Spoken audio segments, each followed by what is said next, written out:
ఓం నమో భగవతే వాసుదేవాయ నమః. ధ్యాన యోగం. ధ్యానంలో మనం ఏం సాధిస్తాం? యథాదీపో నివాతస్థో నేంగతే సోపమాస్మృత యోగినో యతచిత్తస్య యుంజతో యోగమాత్మనః.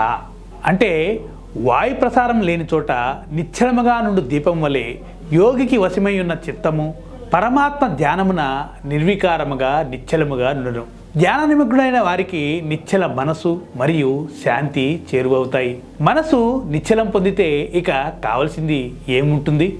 దేనికి చింత ఉండదు. అది కావాలి, ఇది కావాలి అన్న ధ్యాస, ఏదో సాధించలేదని అసంతృప్తి ఉండవు. దేని గురించో తెలియని పరుగు, ఏదో కావాలన్న వెంపర్లాట, ఇవన్నీ లేని స్థితిని మనం పొందుతాం. అది సాధించిన నాడు లోకంలో ఇక ఏది ముందుకు వచ్చినా వద్దు అనిపిస్తుంది. అది కాక ఆ చిత్తంలో ఆ యోగి సాధించినది పరమాత్మ ధ్యానాన్ని. ఇక వేరే అశాశ్వత వస్తు ప్రాప్తి మనకి అవసరం లేదు.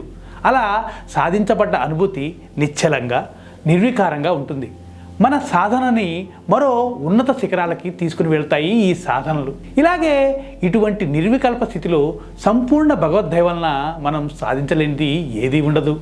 అందుకే ప్రతి ఒక్కరూ ప్రతిరోజు ధ్యాన యోగాన్ని అలవాటు చేసుకోండి.